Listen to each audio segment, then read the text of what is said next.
perkenalkan saya Gero Christopher Hermawan dengan NIM 19051214058 dari kelas SI 19B Universitas Negeri Surabaya.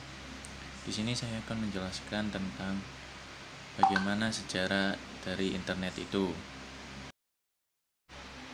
Sebelum itu kita pahami dulu internet itu apa. Internet adalah jaringan komunikasi yang dapat menghubungkan suatu media elektronik dengan media elektronik lainnya.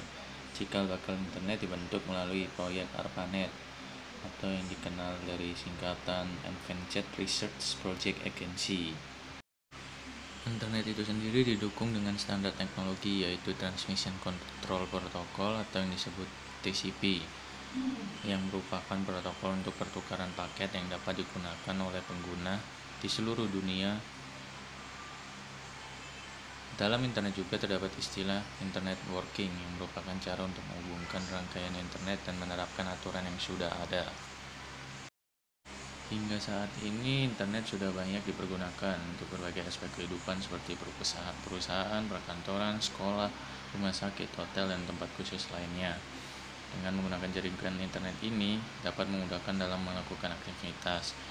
Namun Anda juga harus mengetahui sejarah singkat internet sebagai berikut. Saya akan menjelaskannya.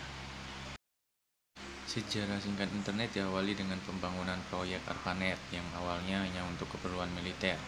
Pada saat itu, Departemen Pertahanan Amerika Serikat membuat sistem jaringan untuk komputer dan disebarkan dengan cara menghubungkan komputer di berbagai daerah yang rentan atau bisa disebut juga dengan kritis. Adanya jaringan ini bertujuan untuk mengatasi masalah jika terjadi serangan atau gangguan nuklir dari lawan. Sistem jaringan komputer juga digunakan untuk menghindari adanya informasi terpusat yang tidak diketahui oleh seluruh anggota, sehingga saat ini terjadi perang atau gangguan serangan. Pada awalnya ARPANET ini hanya menghubungkan 4 situs saja. 4 situs tersebut membangun satu jaringan pada tahun 1969.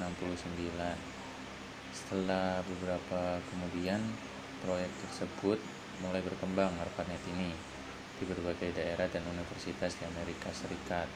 Karena banyaknya daerah yang ingin bergabung, maka ARPANET kesulitan untuk mengatur jaringan agar dapat digunakan dengan baik, sehingga ARPANET membagi dua, yaitu ARPANET dan MILNET. ARPANET digunakan untuk keperluan non-militer secara eksternal pada daerah atau institusi yang membutuhkan, sedangkan MILNET untuk keperluan militer secara internal. Tahun 1957, Rusia meluncurkan Sputnik seperti wahana luar angkasa dengan diikuti oleh negara Amerika Serikat guna meningkatkan ilmu dan pengetahuan serta teknologi di Amerika Serikat, sehingga terbentuklah ARPANET itu.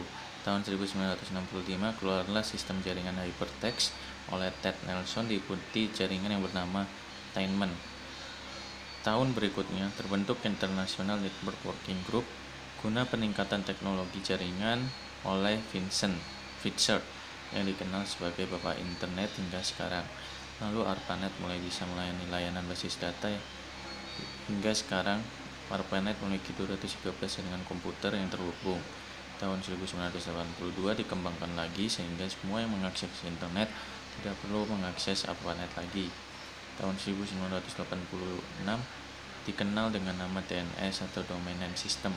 Seiring berjalannya waktu, internet mulai dikenal banyak orang dan mulai dipakai oleh berbagai dunia.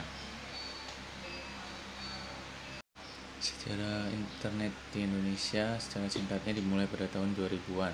Pada tahun tersebut muncul portal online yang bertujuan untuk membantu dan memudahkan masyarakat dalam mengakses berita online, terutama untuk para pekerja yang membutuhkan segala informasi atau berita terbaru. Hingga akhirnya seiring dengan kemajuan teknologi, internet di Indonesia mulai berkembang dan banyak digunakan di semua aspek kehidupan. Bahkan sekarang ini kita bisa mengelola blog atau situs sendiri dengan kemudahan yang diberikan oleh VPS, seperti di keywords.com. Di sini memberikan layanan pengolahan situs terbaik dan solutif untuk keperluan website Anda.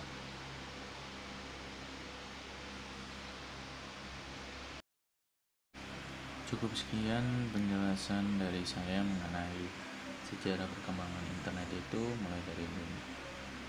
mulai dari muncul pertama kalinya hingga masuk ke Indonesia. Kurang lebihnya saya mohon maaf apabila ada kekurangan. sekian, saya ucapkan terima kasih yang sudah menonton.